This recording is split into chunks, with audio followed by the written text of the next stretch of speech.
Michel a parlé de quand il était étudiant à l'IBL, et c'est là qu'il m'a appris l'expression « attache ton casse avec la broche ». Hey, vous savez ça, à Saint-Eustache, hein? Et j'utilise ça souvent depuis. Donc, ça me fait plaisir d'être avec vous ce matin. Bien, on va continuer. En fait, on fait depuis cinq fois, oui, depuis 5 mois en réalité. On a commencé à explorer, je suis venu vous visiter, puis on a exploré la thématique suivante, Dieu est favorablement disposé à notre égard. Comme je vous l'ai dit, je pense la première fois, il faut bien comprendre, c'est envers moi aussi, mais envers nous tous. OK? C'est comme ça dans les Écritures, hein? C'est toujours un va-et-vient entre l'individu et la communauté. Dieu nous connaît chacun personnellement, mais il veut faire avec nous une communauté de croyants. Bon, alors revenons à notre sujet. Dieu est bien disposé envers nous, favorablement disposé à notre égard envers moi. Et le point de départ de ça, bien, ça a été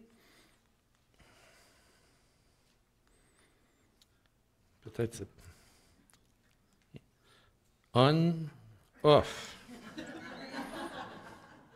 Ah, je pensais que ça voulait dire on.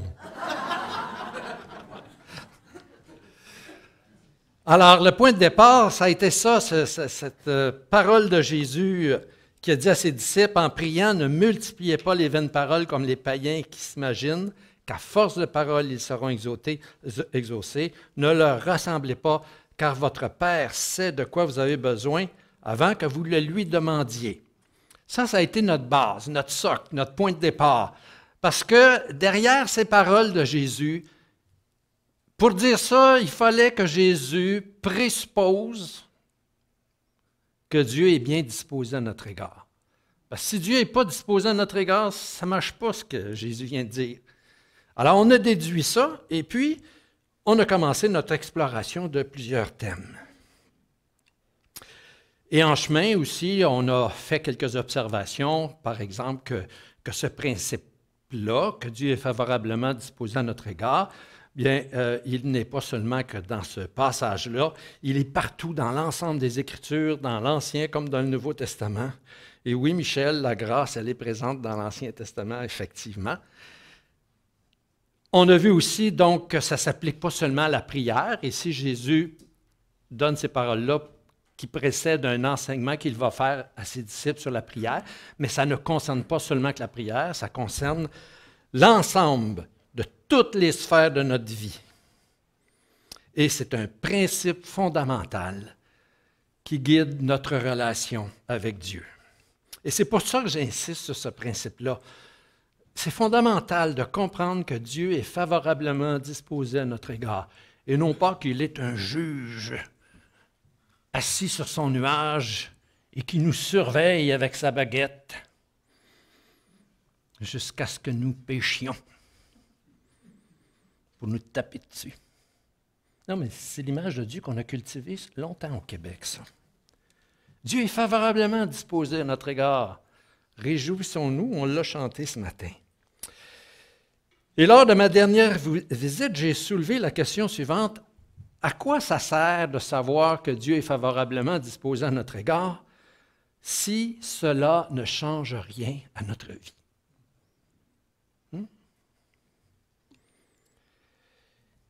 Donc, la question... Oups. Pourtant, il est sur là. La question des implications pratiques de cela se pose pour notre vie. En d'autres termes, qu'est-ce que ça veut dire pour moi? Et qu'est-ce que ça change dans ma vie? Savoir que Dieu est favorablement disposé à mon égard, est-ce que ça change quelque chose dans ma vie? Entre vous et moi et la boîte à beurre. Si ça ne change rien de savoir que Dieu est bien disposé à mon égard, ça ne vaut pas grand-chose. N'est-ce pas? Si ma vie n'est pas vécue en conséquence, c'est-à-dire si ma vie n'est pas transformée par cette réalité-là, comment est-ce que je vais vivre? Hein? Comment devrais-je vivre dans telle ou telle situation? si Dieu est favorablement disposé à mon égard. Alors, c'est pour la raison, en fait, ce sont les raisons, ou c'est la raison pour laquelle, à chaque fois que j'ai terminé, à peu près, chaque fois, je vous ai invité à peu près en ces mots, là, en vous disant, prenez le temps de réfléchir à cette question-là là, dans les prochaines semaines. Quand vous êtes dans le trafic sur l'autoroute, ou vous vous réveillez à 3 heures la nuit, moi c'est mon heure, je me réveille. Alors, puis que, bon, pensez à ça. Qu'est-ce que ça veut dire que Dieu est bien disposé à mon égard? Comment est-ce que je vais vivre? Quel plaisir je vais prendre dans la vie? Quels vont être mes comportements envers mes amis, mes ennemis? Vous dites, ah, je n'ai pas d'ennemis. J'ai lu quelque chose d'intéressant l'autre jour. Ça se peut que vous choisissiez de ne pas avoir d'ennemis. Mais il y a quelqu'un qui a probablement choisi de vous avoir comme ennemi. Alors, il faut gérer cette question-là. Vous dites, pourtant, je suis tellement aimable. Comment se fait-il? Oui, c'est vrai que vous êtes tellement aimable. Mais il y a quelqu'un qui n'est pas d'accord avec ça. Quelque part dans la vie, dans le monde. Malheureusement, on ne peut pas plaire à son père et à sa sœur en même temps. Quelque chose comme ça, il y a un dicton qui est... Donc, quelles sont les implications pratiques? Alors, je vous annonce que ce matin, nous allons faire un excursus. Ouais. Une excursion, si vous voulez. Mais si on est savant un petit peu, on dit un excursus. Ou si on veut montrer qu'on est savant un petit peu. Hein? Vous savez que la culture, là, c'est comme la confiture. Hein? Moins on en a, plus on l'étend.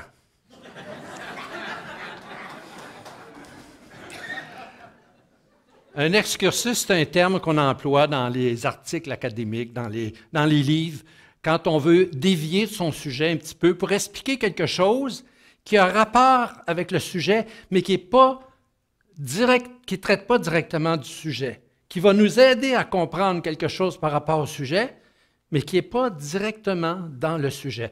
Et ce matin, c'est ça qu'on va faire. C'est-à-dire qu'on va faire un excursus par rapport à notre thème, qui est que Dieu est bien disposé à notre égard, pour présenter une méthode simple que chacun et chacune d'entre nous peut comprendre, peut utiliser pour découvrir comment appliquer un principe biblique général, n'est-ce pas? Dieu est favorablement disposé à mon égard. C'est un principe biblique général qui couvre l'ensemble de notre vie. Mais on applique ça comment dans une situation pratique de tous les jours, demain, au travail? Alors que les choses commencent à aller mal, par exemple. Comment est-ce que je vais vivre ça? Alors, je vais vous expliquer une méthode simple pour découvrir comment appliquer un principe général. Alors, ce matin, on ne parlera pas de notre thème, on va parler de cette méthode simple. Pourquoi? Parce que pas juste quand je donne cette série, quand j'ai l'occasion d'enseigner, il y a souvent des gens qui viennent me voir et qui me posent des questions et disent « OK, c'est bon ça, mais comment je mets ça en pratique? » Bon, alors, voilà. On va voir une méthode simple. Et quand je dis simple, ça veut dire que le chemin est facile à suivre avec cette méthode-là. Ce que ça ne veut pas dire, ça ne veut pas dire qu'il n'y a pas un peu d'effort à faire. Parce que des fois, les choses sont simples, mais ça demande un petit peu d'effort. Alors, c'est une méthode que tout le monde peut suivre, mais qui peut demander certains efforts. Par exemple, à 3 heures la nuit, il faut prendre... Bien, c'est bon, ça, Michel, de prendre 20 minutes pour réfléchir à... Hein? C'est ça. Ça demande des fois un certain effort, parce que si vous êtes comme moi, vous êtes facilement dérangé. Hein? Dérangé. Distrait. Alors, je considère qu'il est important de clarifier cette question parce que chacun d'entre nous, nous avons des décisions à prendre sur comment est-ce que je vais mettre cet enseignement de la Bible en pratique dans ma vie. Si je ne prends pas de décision de mettre en pratique les enseignements des Écritures, je ne les mettrai jamais en pratique. Ça ne se met pas par hasard en pratique. On n'aime pas notre prochain par hasard. On aime notre prochain parce qu'on décide de l'aimer. On ne vit pas sous le principe que Dieu est favorablement disposé à notre égard par hasard. Mais on décide de vivre comme ça parce qu'on sait que Dieu est favorablement disposé à notre égard. Donc, la question aujourd'hui, c'est, si Dieu est favorablement disposé à notre égard, comment fait-on pour passer d'un principe général à sa mise en pratique au quotidien? Ça va être ça, notre excursus. J'ai oublié. Je vous ai préparé un petit aide-mémoire pour que vous puissiez suivre. Puis Stéphane, j'aurais dû dire, c'est une page, une demi-page recto verso, c'est un plan. Puis si vous voulez prendre des notes, vous pouvez prendre des notes. Puis si vous voulez l'amener chez vous vierge comme ça, là, ben, vous pouvez le mettre dans un cadre, puis vous l'affichez sur votre mur, hein, dans le salon.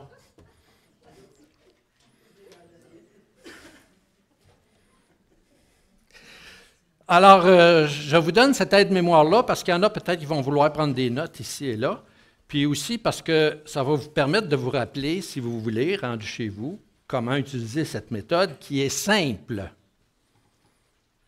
mais qui n'est pas sans nécessairement, qui peut demander parfois quelques efforts. Alors donc, sur l'aide-mémoire que vous allez bientôt avoir, puis j'espère que j'en ai, je ne sais pas si j'en ai assez pour tout le monde, là. J'en ai fait une 60aine. Là. En temps de pandémie, on ne sait plus, hein? Oui, on ne sait plus. À l'église à Sainte-Thérèse, qui est mon église, il y a des semaines, on est moins, les gens sont sur Zoom. Bon. Alors, première chose à comprendre avec cette méthode-là, c'est la chose suivante. Il y a 3 principes à considérer. Et sur vos feuilles, là, sur vos aides-mémoires, on est rendu au point 3, je pense. Je pense parce que je n'ai pas de... Alors donc, il y a 3 prémices à prendre en considération lorsqu'on se demande comment mettre en pratique les enseignements de la Bible.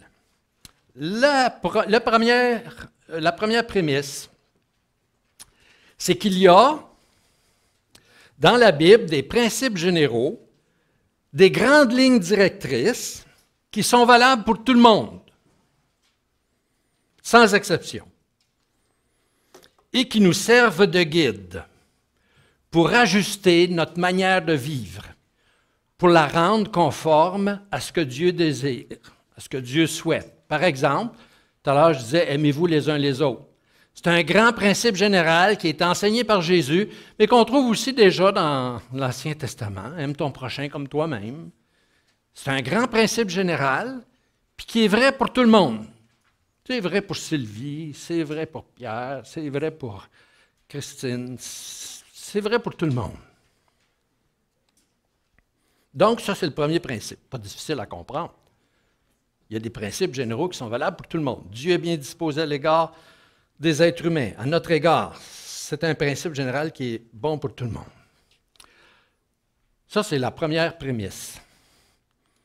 La deuxième prémisse, qui vient un petit peu nuancer la première, personne ne peut établir pour tout le monde comment agir.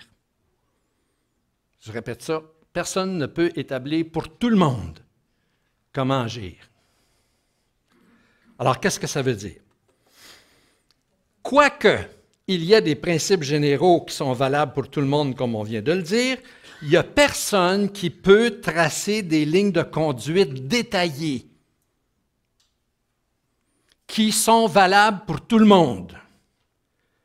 Parce que seul, chacun et chacune d'entre nous peut déterminer comment appliquer un principe général dans ma vie. Aimez-vous les uns les autres. Ça veut dire quoi? Comment je vais mettre ça en pratique dans ma vie? Bien, il y a juste moi qui peux décider comment je vais mettre ça en pratique dans ma vie. C'est pas moi qui décide d'aimer les uns les autres. Ça dit, oui, tout à l'heure, j'ai dit, chacun d'entre nous, il faut faire des décisions. Mais Dieu a dit, aimez-vous les uns les autres. Jésus l'a dit. Mais comment je vais vivre ça dans ma vie? C'est à moi de le décider comment le faire. Parce que les conditions de vie de chacun et de chacune d'entre nous, les situations personnelles de chacun et de chacune d'entre nous sont trop variables d'une personne à l'autre et trop particulières à chacun et chacune d'entre nous pour qu'on soit en mesure d'énoncer des manières de faire qui s'appliquent à tout le monde. Je ne dis pas le principe général, je dis la manière de faire. La manière de mettre ça en pratique pour tout le monde. En d'autres termes, là, il n'y a pas d'application prête à porter. Vous savez ce que c'est du prêt à porter, hein? Non? Moi là, quand je vais chez magasiner un veston, là, je prends du prêt à porter. Je n'ai pas besoin d'aller chez le tailleur qui prend les mesures et qui me fait des vestons sur mesure. Je prends du prêt à porter. Généralement régulier, 40-42 réguliers. Ça dépend de la compagnie. Il y a des compagnies qui ils sauvent sur le matériel. Puis c'est comme les pantalons qu'on serre. Je ne sais pas si vous avez déjà remarqué ça, mais au printemps, je serre mes pantalons d'hiver, je les serre. Là. Puis la noirceur, savez-vous, ça fait rapetisser le tissu. Parce que à l'automne, là, quand je les ressors, le tissu est rapetissé. Ceci étant dit, il n'y a pas de prêt à porter pour tout le monde. Disons que, par prudence, je vais dire qu'il y en a peu. Okay? Chaque application doit être faite en fonction de la situation dans laquelle chacun et chacune de nous se retrouve. C'est ça, une relation avec Dieu. Et c'est la raison pour laquelle il faut se méfier des guides spirituels qui veulent nous dire quoi faire. Hein, on en a sur Internet, là, je ne sais pas si vous avez déjà vu ça, des guides spirituels là, qui vous disent quoi faire. Tout est très, très, très déterminé, plutôt que de nous accompagner pour qu'on trouve soi-même comment mettre en pratique tel ou tel principe dans notre vie. Qui vont nous dire, c'est ça qu'il faut que tu fasses. Les femmes ne doivent pas porter de pantalon. Vous n'avez jamais entendu ça? Il y a longtemps, Monique a dit, il y a longtemps. Ça fait longtemps que je suis dans l'église, Monique. Mais je l'ai entendu, moi. Quand on prescrit des manières détaillées pour qu'elles soient appliquées à tout le monde, ça équivaut à établir des règlements que chacun doit suivre pour être un bon chrétien. On fait des règlements. Si vous voulez être un bon chrétien, il faut lire la Bible tant d'heures par jour, prier tant d'heures par jour, donner tant à l'Église, s'habiller de telle façon. Moi, quand je me suis converti, là, mais là, vous allez dire que c'est un vrai miracle, mais en tout cas, j'avais des cheveux. Et puis, quand je me suis converti, il fallait qu'on se fasse couper les cheveux. Puis, c'était ça. Un chrétien n'a pas des cheveux longs. C'est des gars qui ont des cheveux longs aussi. Bon, depuis ce temps-là, ça a changé. La nature m'a aidé un petit peu. Mais c'était comme ça. Il y avait des règlements qu'il fallait faire.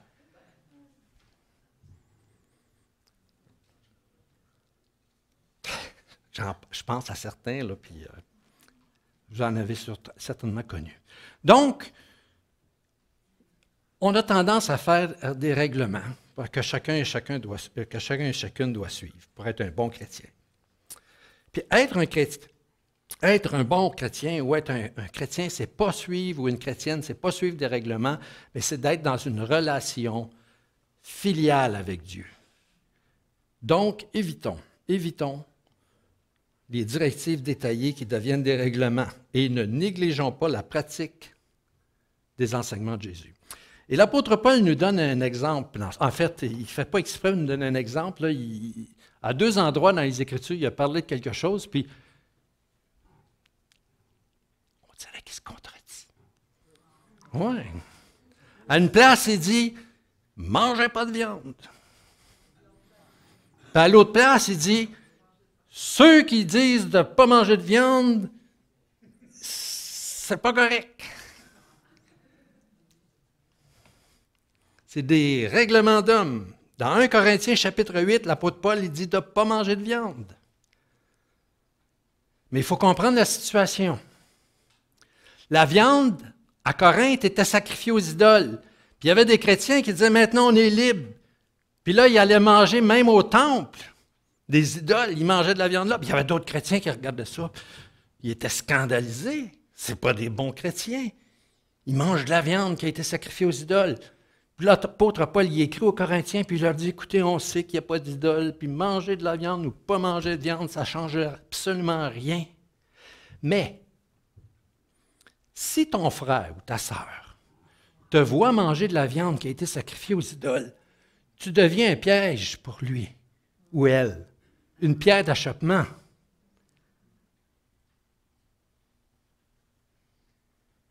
Donc, c'est mieux de ne pas manger de viande.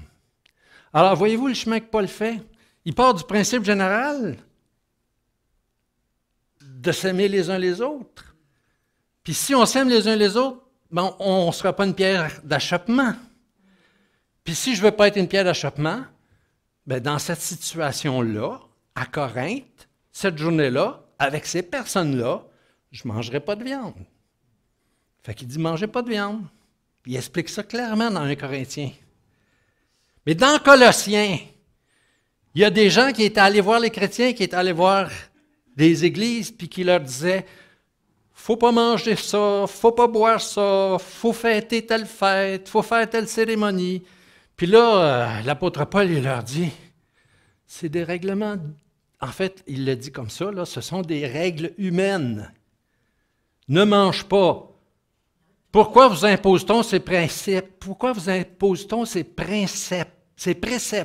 Ne mange pas, ne bois pas, qui deviennent pernicieux par l'abus. C'est ça qu'il écrit dans Colossiens, chapitre 2. Alors, voyez-vous, dans un cas, il dit, mangez-en de la viande. Dans l'autre cas, il dit, non, mangez pas.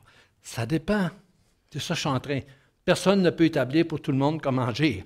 Le principe général, c'est de s'aimer les uns les autres. C'est de prendre soin.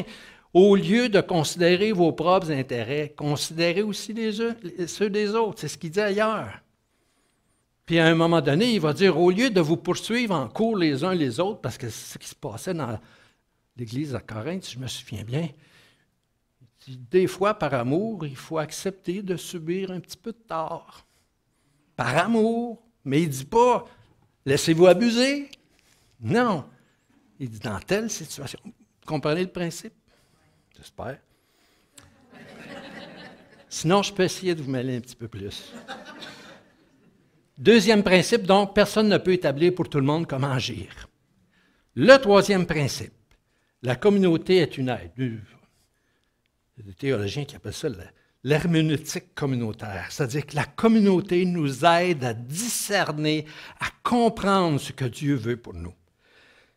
La communauté, l'Église, c'est une aide pour nous aider à trouver comment mettre en pratique tel ou tel principe dans notre vie. On n'est pas seul, on n'est pas laissé seul à essayer de trouver et de décider pour nous-mêmes. Les croyants qui sont autour de nous peuvent nous aider à maintenir un équilibre dans notre manière de mettre en pratique la parole de Dieu. Pour illustrer ce que je viens de dire, prenons un exemple. Par exemple, le principe suivant qu'on retrouve dans les Écritures. De même que Christ vous a pardonné, pardonnez-vous vous aussi. Hein? Ouais, c'est un principe général, ça. C'est bon pour tout le monde. On doit se pardonner les uns les autres. Ce principe-là guide nos décisions et nos actions. Et chacun et chacune d'entre nous doit trouver comment mettre en pratique le pardon, comment pardonner dans sa propre vie, et cela en fonction de la situation dans laquelle il ou elle se trouve. Et là, des fois, ce n'est pas facile exactement savoir comment est-ce que je dois pardonner. Est-ce que pardonner, par exemple, ça veut dire tout oublier, me laisser manger la laine sur le dos? Hein? Qu'est-ce que ça veut dire pardonner? Là, j'entends Micheline qui dit non, alors si vous ne savez pas quoi faire, allez voir Micheline. Elle a l'air à le savoir. Ceux qui ne connaissent pas Micheline, tu veux-tu lever la main, Micheline? Bon. Et la communauté de croyants, l'Église, peut nous aider. Les petits groupes, ça devrait servir à ça quand on est dans un petit groupe d'Église, des études bibliques en groupe. Peut nous aider, donc, l'Église, la communauté des croyants, peut nous aider à éviter les mises en pratique extrêmes qui ne respectent pas l'esprit biblique et trouver un juste équilibre dans une situation. Ou éviter les non-mises en pratique extrêmes. Hein? Parce qu'il y en a qui ont tendance à être extrémistes dans leur mise en pratique, puis il y en a qui ont tendance à être extrémistes dans la pas mise en pratique. Hein? Par exemple, ce principe-là. Prenons une personne qui subit la maltraitance. Cette personne-là pourrait décider de rester dans cette relation d'abus sous prétexte qu'elle doit pardonner. Puis je l'ai déjà entendu. Des personnes, femmes, abusées par leur mari, à qui on disait, bien, ce que Dieu veut, c'est que tu restes avec lui, là. Puis que tu continues à te laisser abuser puis taper dessus. Alors là, l'Église, la communauté peut aider cette personne à discerner comment pardonner sans se laisser abuser. Et dans cette situation particulière, ça veut dire quoi? Puis comment on va le faire? Pas dire à la personne, voici ce que tu dois faire, mais aider la personne à trouver dans sa situation, pas la laisser seule, l'accompagner pour qu'elle puisse aider à trouver comment mettre en pratique cet enseignement de pardonner à ceux qui nous ont fait un tort. Alors ça, c'est pour les prémices. Maintenant, je vous ai dit que c'est une méthode relativement simple. Les prémices, c'est bon, on comprend. Il y a des principes généraux. On ne peut pas dire à tout le monde quoi faire exactement tout le temps en même temps. Il y a quelqu'un qui appelait ça des églises au Winnebago. Vous connaissez ça? Tout le monde fait la même chose en même temps, de la même manière.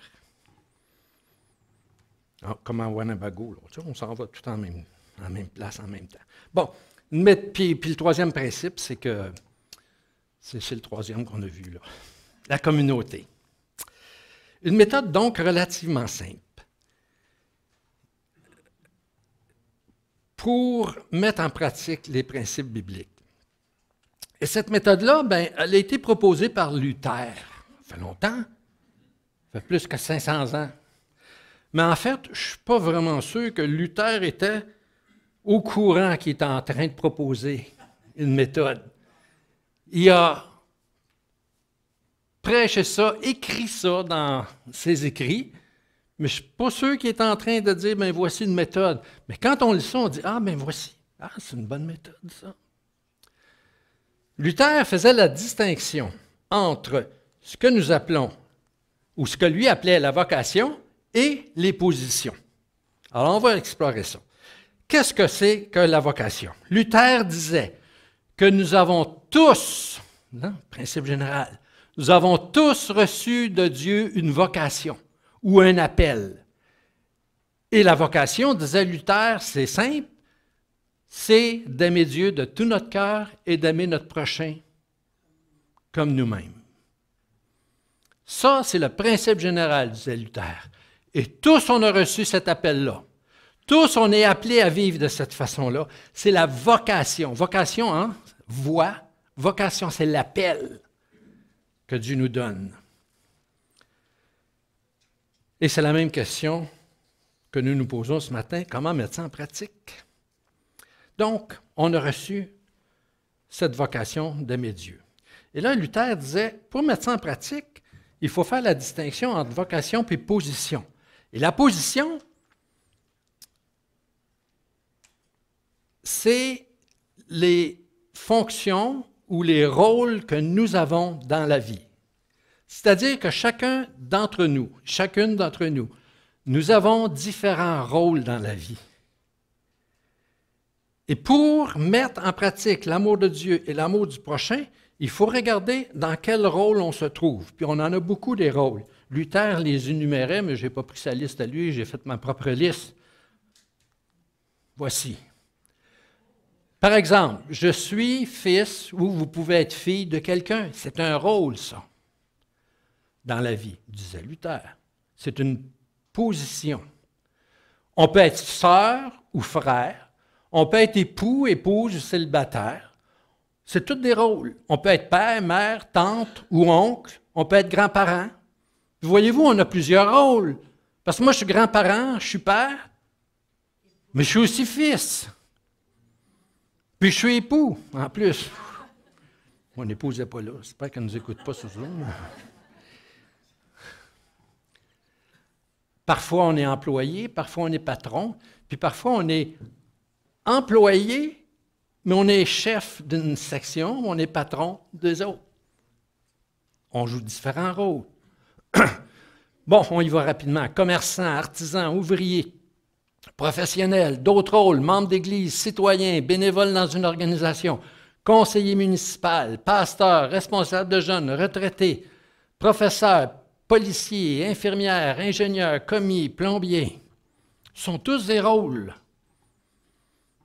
Il n'y a personne qui joue tous ces rôles parce que ce n'est pas tout le monde qui est comme Antoine. Là. Il est-tu ici, Antoine? Plombier?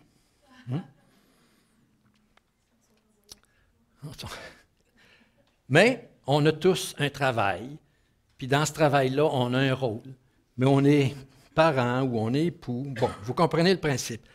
C'est en agissant selon la vocation que Dieu nous a donnée, de l'aimer de tout notre cœur et d'aimer notre prochain, à travers nos différents rôles que nous agissons selon la volonté de Dieu et qu'on peut mettre en pratique les principes généraux des Écritures.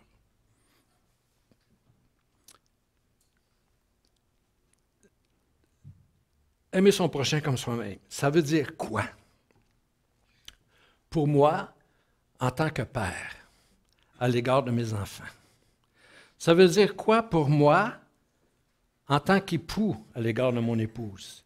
Ça veut dire quoi pour moi, en tant que fils, à l'égard de mon père?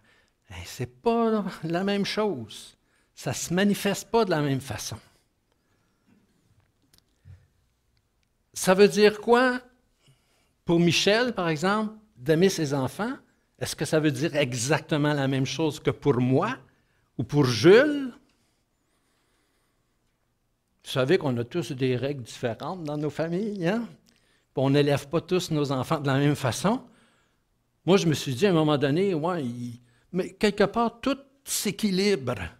Parce qu'il y a des parents qui insistent plus là-dessus, puis il y en a d'autres qui insistent moins là-dessus, mais eux autres, ils insistent moins là-dessus, mais eux autres insistent plus là-dessus, puis quelque part, il y a un équilibre qui se fait. Donc, aimer nos enfants, pour les parents, ça ne se fait pas tous de la même façon dans chaque famille.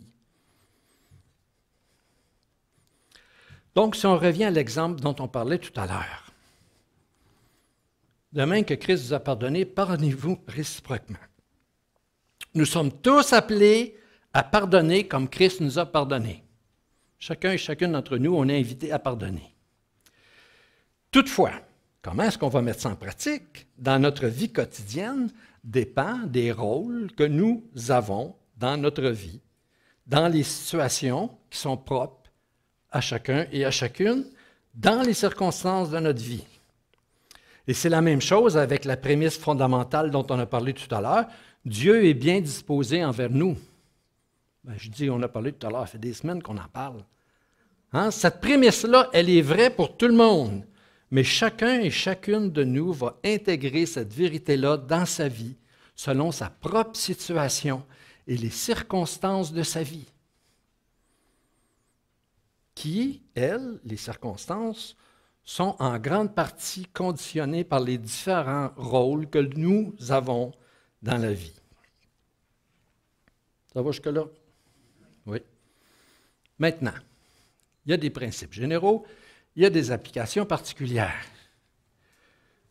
Alors, cette méthode, comme je viens de le dire, elle est relativement simple. Elle peut nous aider à passer du principe général aux applications particulières, en suivant la petite méthode que Luther nous a proposée. Cependant, il y a toujours un cependant.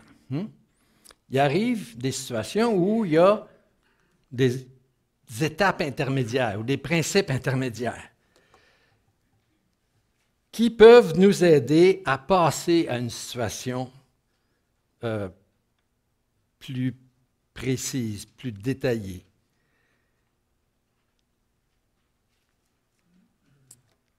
Comment on fait pour établir des principes intermédiaires qui nous aident à passer du général au particulier?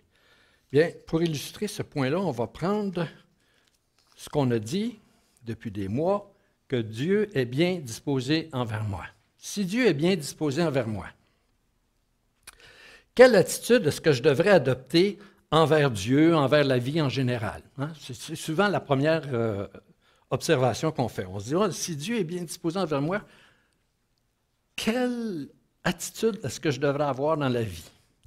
Alors, évidemment, ou envers Dieu, évidemment, la première réponse qui vient, c'est que je peux faire confiance à Dieu en toutes choses dans ma vie parce que Dieu est avec moi en toutes choses. Ça, c'est un principe intermédiaire. Parce que se dire Dieu est bien disposé envers moi, le principe général, par conséquent, je peux faire confiance à Dieu en toute situation parce que Dieu est avec moi en toutes choses, ça ne me dit pas encore avec mon voisin, comment je vais vivre ça? Au travail, comment je vais vivre ça? Alors, c'est ça qu'on appelle un principe intermédiaire. Il y en a d'autres principes intermédiaires, parce que chaque principe général, on peut déduire plusieurs principes intermédiaires. Par exemple, si Dieu est bien disposé envers moi, comment est-ce que je vais gérer la culpabilité que je ressens? Je ne sais pas si vous vivez ça des fois, de la culpabilité, là. Comment est-ce que je vais vivre la culpabilité puisque Dieu me pardonne parce qu'il est bien disposé envers moi? Alors, qu'est-ce que je vais faire avec cette culpabilité? Moi, j'ai dû gérer ça à un moment donné dans ma vie parce que j'avais tendance, pas mal appris à gérer ça, là. Mais j'avais tendance à me sentir coupable facilement. Puis moi, je pensais que c'était le Saint-Esprit. Quand je me sentais coupable, là, parce que l'Esprit de Dieu vous convaincra de péché. Quand je me sentais coupable, je me disais, ça y est, le Saint-Esprit est en train de me dire quelque chose. Puis à un moment donné, j'étais dans un cours à l'université, un cours de gestion des ressources humaines, puis le prof, il nous fait passer un test. Et puis, là, il dit...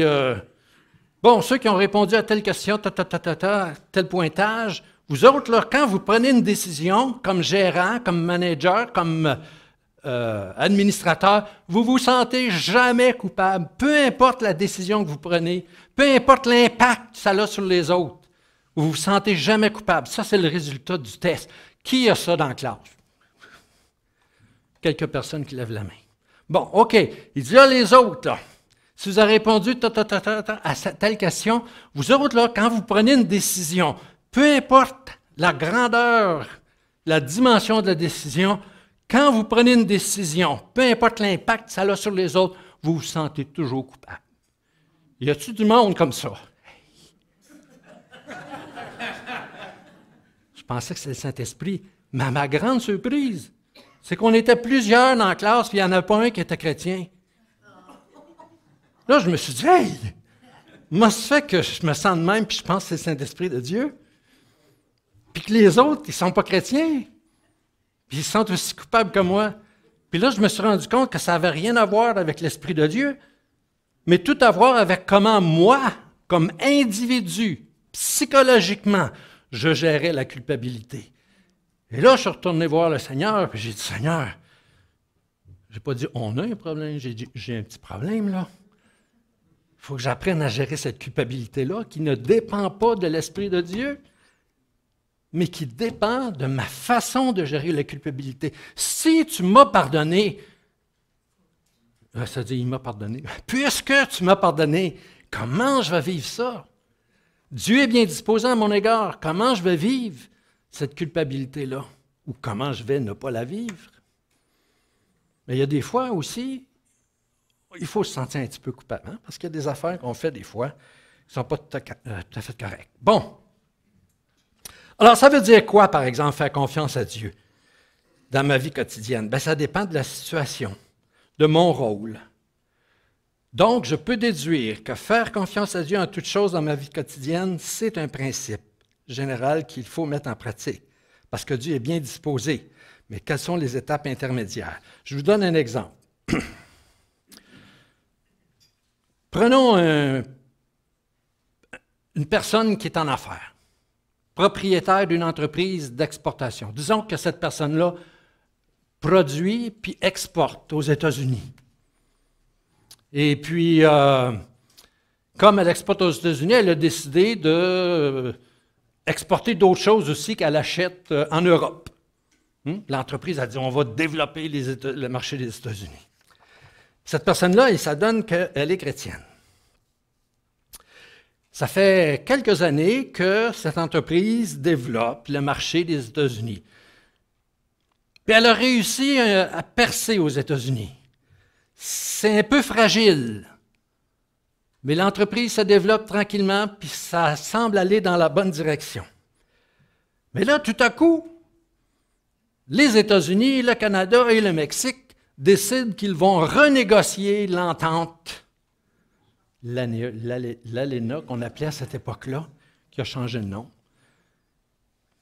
Puis là, ça rend les choses peut-être un petit peu plus confuses. Puis là, en plus de ça, il y a quelqu'un qui dit « on va imposer des tarifs aux Canadiens ». Je ne nommerai pas la personne. On va imposer des tarifs aux Canadiens sur telle exportation.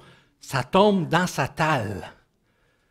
Puis là, la personne a dit « oh, je ne serais jamais capable de faire affaire avec les États-Unis. La situation devient bien trop difficile. Hey, j'ai 200 employés à faire vivre. Puis avec le chiffre d'affaires qui va tomber, comment je vais faire? » Là, le gars, il ne dort plus. Mais supposons que c'est un gars. Ou la madame, elle ne dort plus. À 3 heures la nuit, là, elle ne médite pas les versets. Elle réfléchit à comment elle va gérer son affaire. Qu'est-ce que ça signifie pour cette personne-là que Dieu est bien disposé envers elle? À 3 heures la nuit, là, le monsieur il est réveillé dans son lit, là, sa femme s'en aperçoit, puis elle lui dit « Chérie, inquiète-toi pas, Dieu est bien disposé envers toi. » C'est vrai. Mais qu'est-ce que ça veut dire demain matin? Est-ce que ça veut dire qu'il doit se retirer du marché? Sa femme elle pourrait lui dire ça, retire-toi de ce marché-là. Est-ce que ça veut dire que pour faire confiance à Dieu, il faut qu'il attende quelques mois, on ne le sait pas, peut-être quelques années, ce qui veut dire aller renégocier avec la banque, qui, elle, a décidé que peut-être ils allaient resserrer la vis? Ou est-ce que ça veut dire qu'il faut chercher d'autres débouchés au lieu d'aller vers les États-Unis? Qu'est-ce que ça veut dire? Seigneur, qu'est-ce que ça veut dire faire confiance dans une situation comme ça où je suis en train de perdre cette occasion de marché? J'ai 200 employés qui dépendent de moi. Il y a des enfants qui doivent avoir de la nourriture que leurs parents vont leur acheter basée sur le salaire que moi je leur donne. Et si je suis obligé de fermer ça, qu'est-ce qui arrive? Est-ce que ça veut dire qu'il faut que je change de marché? Est-ce que ça veut dire qu'il faut que j'attende? Ça dépend évidemment des circonstances. Et là, on ne peut pas dire à cette personne-là, voici comment tu dois agir. Ce qu'on peut faire, c'est de l'accompagner. C'est pour ça qu'on a des pasteurs, par exemple. Hein? Stéphane, il me parle souvent, il me parle pas. Il me dit souvent qu'il aime faire de la relation pastorale, l'accompagnement pastoral. Mais soyez rassurés, il ne me dit jamais avec qui et de quoi il parle. Mais il me dit, l'accompagnement pastoral, il aime ça, ça demande beaucoup de son temps. Mais c'est pour ça qu'on a des gens dans l'Église qui sont des mentors, qui sont des pasteurs qui peuvent nous accompagner. Il y a des frères et sœurs, le principe communautaire dont on parlait tout à l'heure, qui peuvent nous aider à discerner. prier avec nous, nous poser des questions, nous encourager, parfois nous enseigner. Alors, il y a d'autres exemples qu'on pourrait donner. Par exemple, je suis pas mal certain que beaucoup d'entre nous, on a des enfants que nous aimerions voir se rapprocher du Seigneur. Qu'est-ce que ça signifie pour nous que Dieu est bien disposé envers nous, envers moi? Et le principe intermédiaire qui en découle, nous pouvons faire confiance à Dieu dans toutes choses dans notre vie. Dans notre rôle de parents, nous devons nous souvenir que Dieu est bien disposé envers nos enfants comme il a toujours été envers nous et que nous pouvons lui faire confiance. Mais comment agir dans chaque situation particulière, ça dépend de la relation qu'on a avec l'enfant, de son ouverture et de facteurs qui sont très personnels. Alors, les frères et sœurs peuvent nous accompagner, mais c'est rare que quelqu'un peut nous dire « Voici comment il faut que tu agisses ». Ce qui nous conduit à la conclusion. On a parlé des principes intermédiaires. Ah non, ça, je passe ça. Conclusion, je pense que... Bon, je ne l'ai pas mis. OK. Une fois que le texte biblique est expliqué en fonction de son contexte, le principe qu'il enseigne, il est bien reconnu, qu'il faut se pardonner les uns les autres, par exemple. Chacun et chacune de nous peut chercher à découvrir comment il ou elle peut le mettre en pratique dans sa vie quotidienne. Et l'aide des croyants autour de nous nous sera toujours utile pour faire cela. La méthode qu'on a regardée ce matin, brièvement, elle est simple. Il s'agit de considérer c'est quoi le principe général, dans quelle situation est-ce que je me trouve et quel est le rôle que je joue dans cette situation-là. Cependant, elle peut vous paraître un peu difficile. Dites-vous bien que c'est en l'essayant qu'on se familiarise avec elle, ou comme le dit le vieux dicton québécois, c'est en forgeant qu'on devient forgeron. Essayez-la, vous allez voir. Que le Seigneur puisse nous bénir.